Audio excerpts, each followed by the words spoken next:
Estamos con Michael DiCarpio, Lucas Fox, además partner affiliate. ¿Lo dije bien? Sí, totalmente bien, sí. Michael DiCarpio, abordaremos muchas cosas interesantes en el día de hoy, pero la más importante y lo que nos causa mucha curiosidad tiene que ver con tu trayectoria en el sector inmobiliario. ¿Cuándo comenzó la pasión de Michael por el sector?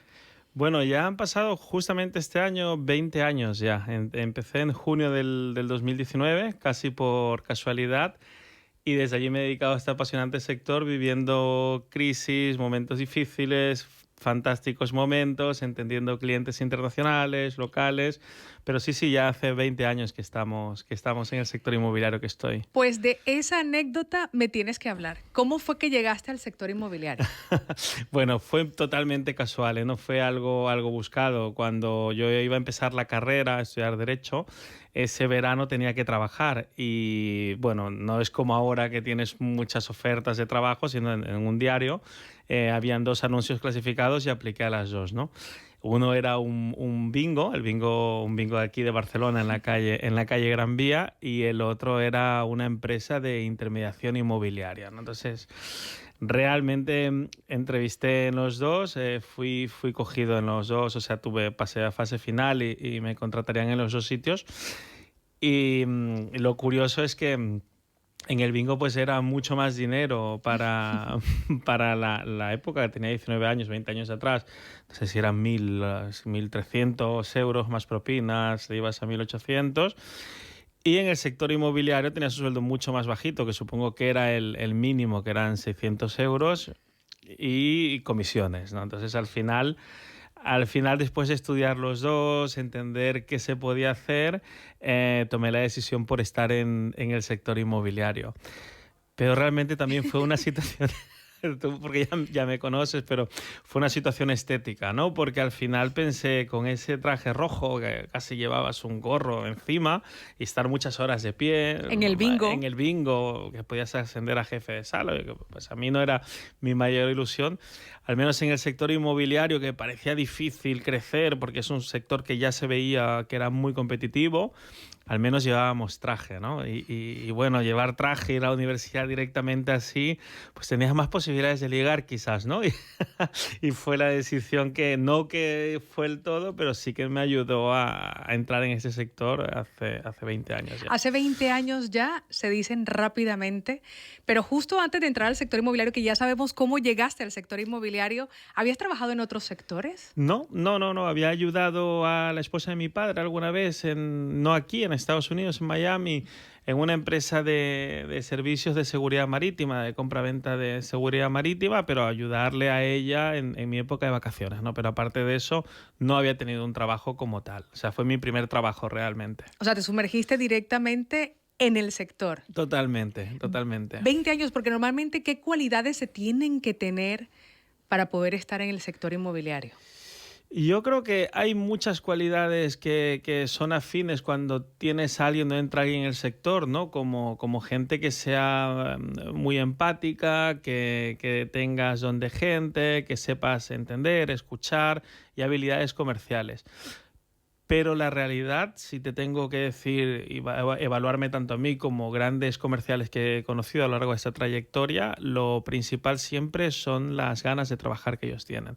Para mí eso es un 50%. Cuando tienes ganas, el resto viene. Las habilidades las desarrollas, las mejoras, pero si no tienes ganas, ya puedes tener toda la habilidad que va a ser muy complicado al menos, ¿no? Pues comenzando tan joven, ¿cuáles fueron esos primeros desafíos que te encontraste en el sector inmobiliario y que lograste superar?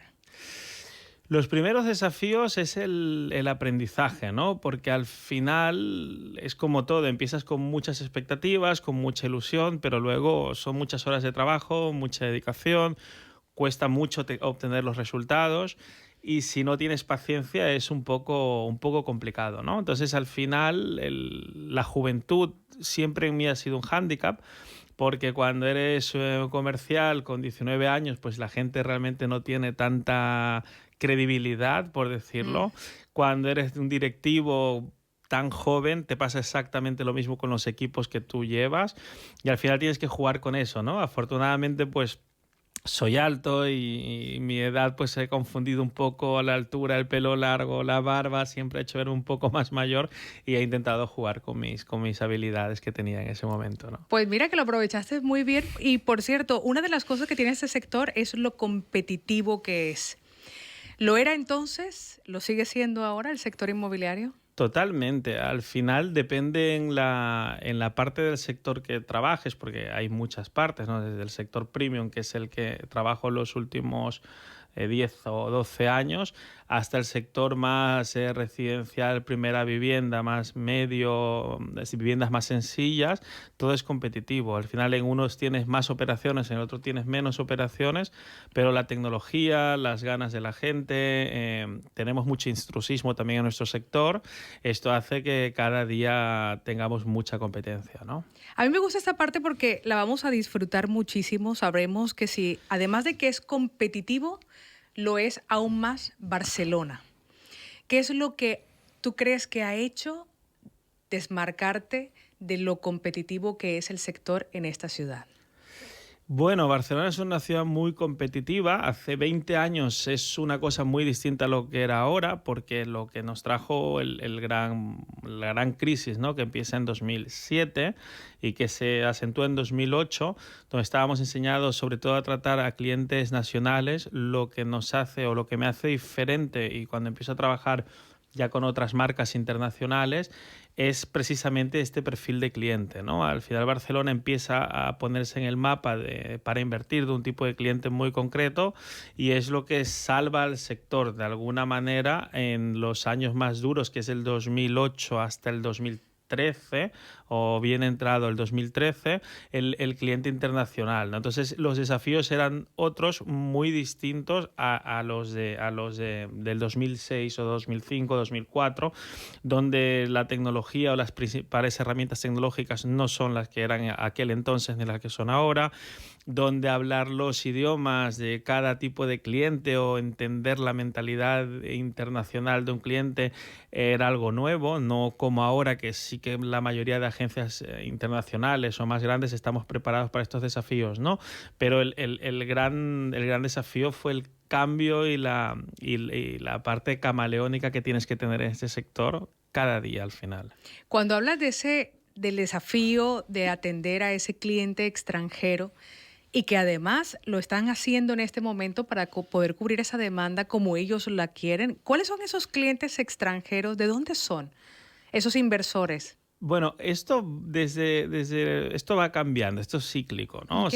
Si vamos un poco al 2013, por ejemplo, tenemos un perfil de cliente en la costa catalana y en la costa andaluza, que principalmente pues eran británicos, muchos clientes rusos en ese entonces y clientes alemanes. Sin embargo, por ejemplo, en Madrid el cliente número uno en esa época, hace unos cuantos años, era el cliente venezolano, ¿no? Que pues Ok. por distintos motivos estaba Mm. la primera gran migración, ¿no? Los primeros que se fueron del país. Esto va cambiando. Si tú dices ahora cuál es el cliente internacional, pues por motivos obvios el cliente de Europa del Este no es un cliente tan asiduo como lo fue hace 10 o 11 años, pero por temas varios, pues el cliente francés, el cliente inglés y ahora con la nueva tendencia el cliente norteamericano.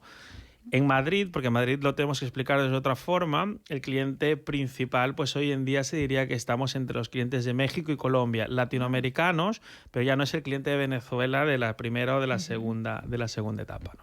Pues en el sector, ¿qué crees tú que será lo siguiente que seguirá siendo relevante, importante, conceder como servicio inmobiliario?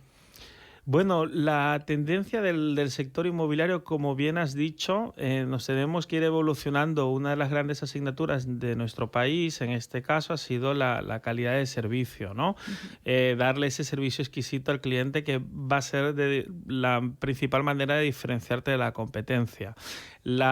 También el sector está cambiando con las nuevas tecnologías. Lo que sí está claro, si cosecha propia, si podemos prever un poco la evolución del sector, es el cliente de alto poder adquisitivo sigue interesado por comprar propiedades aquí en nuestro país, principalmente por temas obvios como el clima, la gastronomía, la buena comunicación que tenemos en Europa.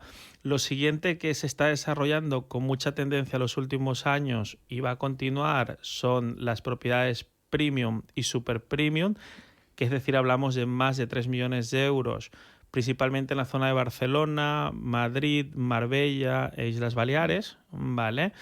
Y el concepto de Brand Residence. Brand Residence es un concepto que ya se estaba trabajando en Nueva York, en Miami, en Dubái, que son propiedades de lujo relacionadas a una marca, pues como por ejemplo Mandarin o W. Ok. Se acogió muy bien aquí en Barcelona con Mandarin Apartments hace ya unos 4 años atrás. En Madrid tenemos también Four Seasons Apartments y en Marbella tenemos unos 3-4 proyectos como el W o relacionadas a marcas de ropa, ¿no? Como Fendi Apartments, bueno, propiedades allí en la Costa del Sol. Y esas serán para mí las próximas tendencias en el sector inmobiliario premium. Esto es lo que vendrá. Pero desde que comenzaste en el sector, ¿qué tanto ha cambiado aquel sector inmobiliario con el que te encontraste al que existe ahora? Mira, pues me acuerdo que cuando yo empecé, vendíamos propiedades. Nosotros Ujú. lo que hacíamos era empapelar toda la ciudad con los coches, dejando anuncios de que vendías una propiedad, pues en ese entonces de 400, 500 mil euros en la parte del Eixample Esquerro, ¿no? Que era donde yo empecé a trabajar. Lo de portales inmobiliarios o páginas web, pues en 2004 era algo que apenas se veía y Mm. que no realmente existía en la vieja escuela. O llamar a tu base de datos existente o los papelitos del coche. ¿Cómo ha cambiado? Pues los papelitos del coche hoy en día te darían una multa, porque creo que el ayuntamiento de Barcelona o de alrededores multan, pero sin embargo cada vez más han ganado fuerza toda la parte online, toda la parte digital, todo lo que es lo que por donde los canales de comunicación por donde busca el cliente son totalmente otros. Antes no le dábamos tanta importancia a lo que es la calidad de servicio y que te evalúen a nivel de empresa. Sí que dábamos importancia al boca a oreja, porque era una manera de hacerte tu marca, tu nombre, pero es que ahora todo es muy visible. O sea, ahora con Google Reviews, con foros, con todo esto, o lo haces bien o lo haces mal 1 o 2 veces, no podrás hacerlo más. Pues eso era precisamente lo que te quería y creo que todos queremos saber el papel que ha jugado la tecnología en el crecimiento del sector inmobiliario. Bueno, es muy importante, ¿no? Como dije al principio, los clasificados cambiaron totalmente. Habían páginas Ujú. en diarios enteras de marcas inmobiliarias anunciando sus propiedades, que hoy eso es residual. Y hemos pasado de la gran evolución de las páginas web, que tener una página web competitiva era diferenciarte de tu competencia, que ahora es lo más normal entre la mayoría de marcas.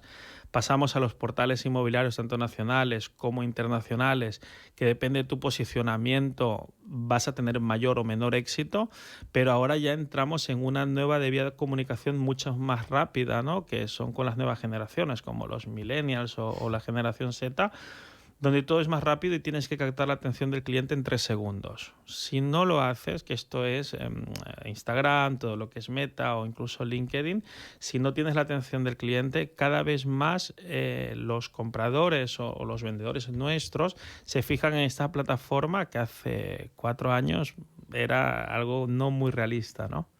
Si tú tuvieras que imaginar, no vamos a desvelar secretos tampoco, pero si tuvieras que dar un avance que debería ser clave para el sector inmobiliario a nivel tecnológico, ¿qué te gustaría que se implementara? Está claro que estamos, al menos aquí en España, estamos muy lejos de realmente trabajar bien nuestras redes sociales, ¿no? Ok. Yo creo que es el gran reto. Pero para mí no es una herramienta lo que nos va a diferenciar en un futuro. No es una herramienta destinada al comprador y el vendedor. Para mí la clave del futuro es la base de datos. La base de datos. Exacto. Ok. Es el CRM con el que tú trabajas, que realmente trabaje como una herramienta que te ayude a trabajar. Es decir, ¿cómo están concedidas hoy las bases de datos? Las bases de datos hoy están concedidas como, tengo una base de datos que ¿qué hace? Almaceno datos, almaceno a mis clientes. Pero con toda la tecnología que hay hoy en día, como inteligencia artificial, que tanto se está hablando, o distintas herramientas tecnológicas, al final, si tú tienes un soporte que esa base de datos haga tu trabajo, la realidad es que a los comerciales no nos gusta el trabajo administrativo, Ok. nos mata, somos desorganizados, somos desordenados y no nos gusta pasarnos mucho tiempo al ordenador, ¿no? Si tú tuvieras una herramienta que esa base de datos trabajara por ti, que con los correctos inputs, que con inteligencia artificial, que con voz, que con todas las herramientas que ya están desarrolladas, pudieras desarrollar tu asistente personal, darías mucho mejor servicio, sabrías a qué mercado te estás dirigiendo, sabrías hacia dónde te vas a enfocar, incluso podrías prever las tendencias. Para mí, lo que revolucionará al sector no voy tanto en la vía de anuncios o redes sociales, sino son las herramientas con las que los agentes inmobiliarios podremos desarrollar mejor nuestro trabajo.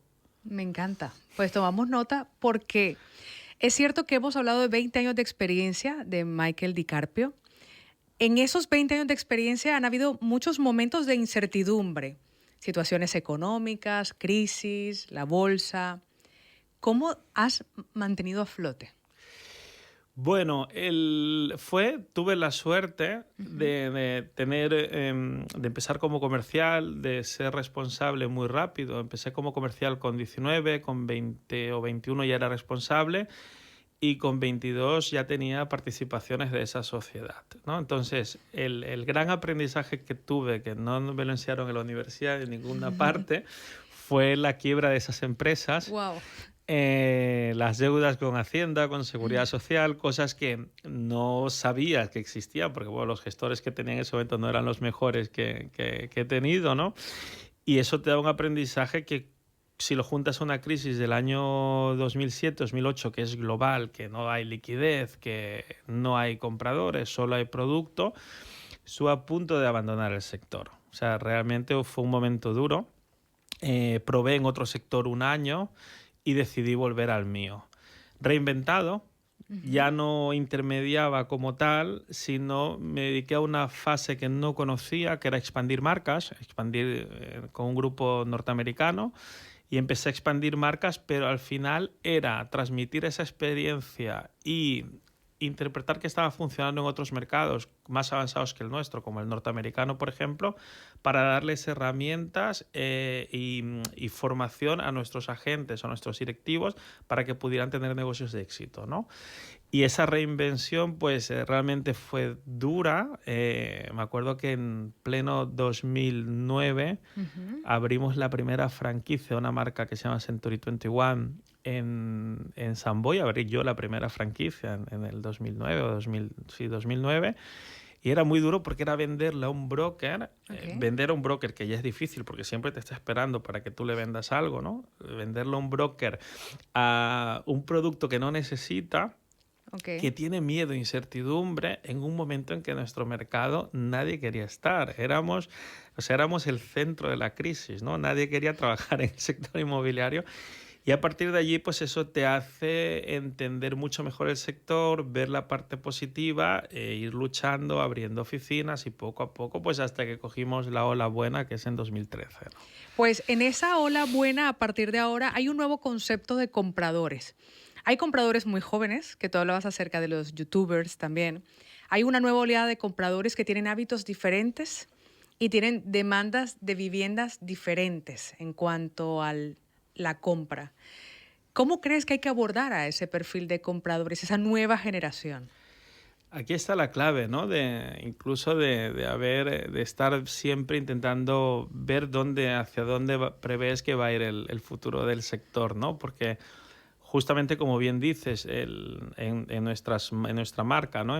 Y en mis delegaciones, que son la de Gavamar y la de Sant Cugat aparte, siempre teníamos medias hasta el 2000, hasta poco antes de la pandemia, teníamos medias de edades de compradores entre 45 y 65 años. Okay.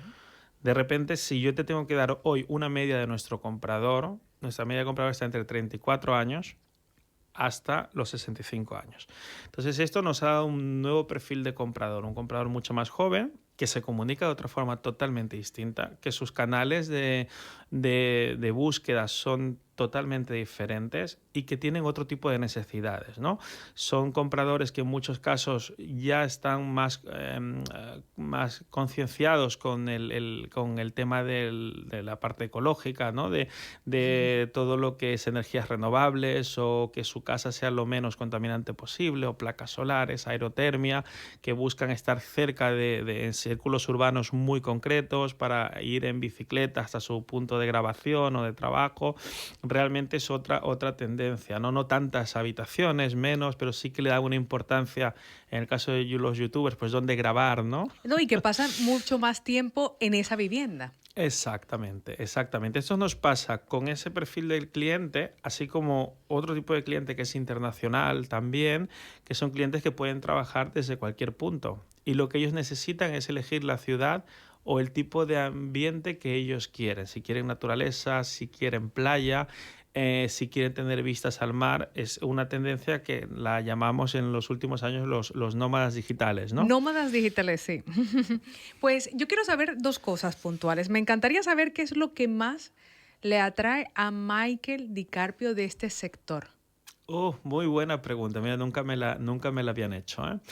Lo que más me atrae de este sector es que al final tú puedes estar hablando con distintas personas de distintos países, de distintas culturas muy diferentes a ti, pero sobre todo que han tenido éxito en distintos campos, saben ver la vida de otra forma, que te transmiten una energía, unas costumbres, cada cosa tan diferente es tan chulo cuando a veces acompaño a agentes o voy a firmas o estoy con ellos durante el día. Es increíble como desde una mañana empiezas con un cliente británico, al mediodía estás comiendo con un cliente de la URSS y por la noche estás cenando igual con un cliente norteamericano, ¿no?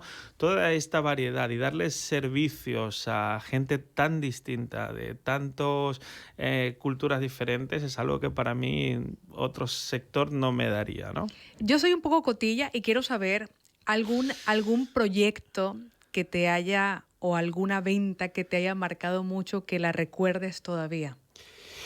Uf, sí, no, precisamente no será una de las ventas más grandes que hayamos hecho en alguna de las delegaciones. Fue una venta que fue muy difícil. Estas ventas que tú dices que se te atrasan con el tiempo y que no salen y que no salen y que están enquestadas. Era un vendedor francés, es un vendedor francés, que hemos realizado muy buena amistad después. Y él estábamos encallados en la parte jurídica. Ni los abogados del comprador cedían, ni los abogados de la parte, ni él como abogado que es, quería ceder. Y al final me senté con él y le dije, Frederic, mira, vamos a sentarnos aquí, vamos a escribir a mano y todo lo que lleguemos a este acuerdo, si yo te lo consigo, lo vamos a firmar. Y no salimos de aquí hasta que lleguemos. Firmamos al otro día. ¿De verdad? Sí, pero fue la naturalidad de poder trabajar sobre la mesa. A veces nos olvidamos que el boli y el papel Exacto. funciona, ¿no? Era una operación no muy alta, 2,5 millones de euros, pero realmente la recuerdo. De hecho, tengo en mi habitación marcado la carta inicial que hicimos a mano entre los dos, ¿no? Pues alguna de las cosas que seguramente que lo has aprendido muy bien en tu sector y es sobre las necesidades en edades y en personas de vivienda.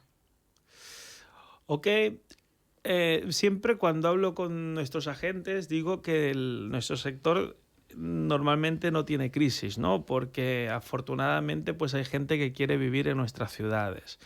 Afortunadamente, gente que crece la familia, que tienes hijos, entonces necesitas una vivienda, ¿no? O hay divorcios, pues donde tienes que vender una vivienda para tener dos más, ¿no? O te van muy bien las cosas y tienes que comprar patrimonio, o estás en un momento complicado y tienes que vender patrimonio. Las necesidades cambian y varían, ¿no? Pero si me dices cuáles son las clásicas, pues el tema de las familias, el crecimiento de las familias, o después de la pandemia, el hecho de querer tener más espacio, jardines, piscina, vivir en esa libertad de amplitud, son cosas que tienen necesidades normalmente los clientes nuestros, ¿no? Lo importante es entender bien qué quieren ellos, porque muchas veces si no entiendes bien cuáles son sus necesidades o no estás atento realmente que quieran algo, que realmente eso que te están diciendo realmente lo quieren y no te das cuenta durante las visitas o mientras hablas con ellos de esto, será muy difícil gestionar esa compraventa, ¿no? Porque a veces realmente crees que para ti es importante una cosa y luego te das cuenta que si no la tienes pero tienes otras, te da igual, ¿no? Hay algo que me pasó muy curioso, Michael. Yo te conozco, pero no sabía que tanta gente te conocía. Así. Y me ocurrió en una publicación que hice y todo el mundo comenzó a escribirme, ¡oh, si estás con Michael! Yo quiero saber cómo fue que te convertiste, porque a mí también me tomó por sorpresa en una figura tan relevante en el sector inmobiliario, es una figura referente en el sector inmobiliario en Barcelona. ¿Cómo lo lograste? Bueno, llevo muchos años. Realmente es decir que llevas 20 años en el sector no es fácil, ¿eh? Y eso significa que has pasado por muchas empresas, que has estado en muchos eventos, tienes muchos clientes. Al final Barcelona y yo el mercado inmobiliario lo veo como una pirámide, ¿no? Ujú. Mientras tú vas más arriba, como cualquier pirámide se angosta, eso significa que tienes menos compradores, menos vendedores, menos propiedades, etc., ¿no? Cuando llevas tanto tiempo, al final la gente te empieza a conocer. Por eso te digo, es un mercado que es muy difícil no hacer bien las cosas porque no tienes dos oportunidades. Entonces, al final, esto más relacionarte mucho, soy una persona que le gusta mucho la vida social, que me gusta mucho relacionarme, colaboro en proyectos benéficos, estoy en el sector mucho tiempo, he dado formaciones, entonces, al final te conoce mucha más gente de la que tú piensas, ¿no? Pues hablamos y durante esta entrevista nos has compartido acerca del trabajo en equipos, mis equipos. Hablando acerca del liderazgo, ¿qué crees que es a manera de título personal lo que ha ayudado a poder construir esos equipos y que funcionen dentro del sector inmobiliario? Bien, yo siempre he dicho que nosotros somos un sector o una empresa, en el caso de mis oficinas, ¿no? Que trabajamos para personas, somos personas que trabajamos para personas. Y esta es la clave para mí. A pesar de que hay mucha tecnología y que nos ayuda más, para mí está claro que la tecnología debe de ayudarnos. Pero el factor humano en nuestro negocio es muy importante. Nosotros no somos como una tienda de moda, ¿no? Que compras al final un stock de ropa y si lo vendes bien y si no, no. Nosotros al final tenemos unas personas que trabajan para nosotros, que nos ayudan pues a captar producto, que nos ayudan a captar clientes, que nos ayudan a entender el mercado, incluso porque mientras más nuevos son, con mejores ideas vienen. Y la clave está en trabajar con esas personas. Al final tienes que entenderlos, tienes que formarlos, a veces todos tenemos buenos días, todos tenemos malos días, y gestionar a las personas en realidad pues es bonito si te gusta, no es fácil, tienes que saber trabajar y estar con ellos, pero si los tienes lo suficientemente motivados, si cumples lo que dices y se sienten bien, hace que tus equipos cada día puedan desarrollar mucho más de lo que desarrollarían pues si no estuvieran bien, si no les entendieras, si no estuvieran a gusto, ¿no? Entonces, si me dices cuál es la clave, la clave si te tengo que dar mi secreto, ¿vale? Es que invertimos en marketing y cuando vienen momentos como pandemias o momentos de incertidumbres, es cuando para bien o para mal, he decidido invertir más y he decidido, mientras mi competencia en algún momento salía de desinvertía, nosotros hemos avanzado y hemos invertido más. Lo siguiente que he hecho es intentar siempre ver cuáles son las tendencias del sector, salir incluso de mi empresa para entender qué están haciendo bien nuestros competidores o qué están haciendo bien en otros países, pero la clave ha sido el factor humano. Ha sido apostar por personas, ha sido por trabajar con personas. ¿Qué consejo le darías a las personas que les gustaría iniciarse en el sector inmobiliario? Bueno, Porque muchos quieren ser Michael DiCarpio. bueno, lo primero que les diría es que si se van a entrar en ese sector, que entiendan que no es un sector fácil, que sí que puede ser fácil que hagan las primeras operaciones y que juntar un comprador con un vendedor puede llegar a un momento en que no parezca complicado, pero hay muchísimo trabajo más allá, hay que entender muchas cosas. Entonces, paciencia, formación, realmente entender que tienen esa capacidad de inversión y esa línea de flotación para si en un momento vienen mal dadas, saber afrontar esos momentos difíciles y sobre todo hacer bien las cosas, porque lo que siempre digo, y soy muy pesado con esto y con mis equipos, ¿no? Si tú al final no haces bien las cosas o de entrada no cumples o no haces lo que has dicho, la trayectoria puede ser muy corta. Hay algo que Michael nos va a compartir hoy y que me hace muchísima ilusión. Se viene un podcast. Ese podcast, lo voy a decir, pero él nos lo va a repetir, se llama Lujos, Propiedades y Éxito. Confiésame, ¿qué traerá ese podcast? Bueno, después de darle muchas vueltas, y es un sector que me apasiona, que me gusta mucho, ¿vale? Concretamente a lo que me he dedicado más los últimos años, que han sido crecer marcas, empresas que ya tenían una trayectoria y con nuevos modelos de negocio, llevarles al éxito en un tiempo bastante aceptable, que han sido menos de 3 años. Y lo segundo que me gusta es formar gente. Entiendo que formar desde comerciales o directivos realmente es lo que, si te tuviera que decir qué es lo que más me apasiona en este sector ahora mismo, son estas dos cosas.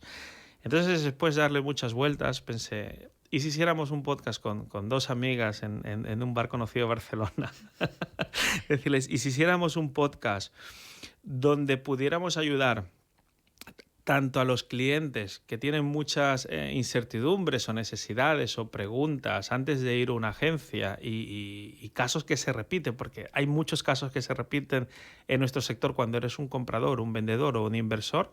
Si pudiéramos ayudar a estos clientes con consejos y con tips que sean agradables para ellos, pero si a su vez pudiéramos ayudar a nuestros agentes comerciales, a nuestros directivos, ya no cerrándonos únicamente a las marcas o a la marca, en este caso, que vengo trabajando, ¿no? Sino abriéndolo más a una profesionalización de nuestro sector, que yo creo que cada vez lo necesitamos más y con estas evoluciones lo necesitamos más.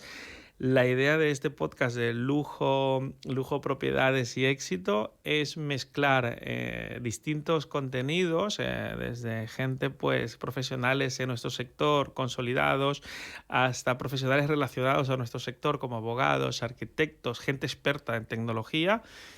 Y, ¿por qué no?, propietarios de un éxito que han comprado, han confiado en nosotros y nos expliquen si hemos cumplido las expectativas, qué nos falta, qué podemos mejorar, porque al final son quienes realmente nos van a decir lo que nosotros podríamos hacer para tener éxito en nuestros negocios. Pues les voy a decir algo. Este podcast no se lo pueden perder. Él es Michael Di Carpio.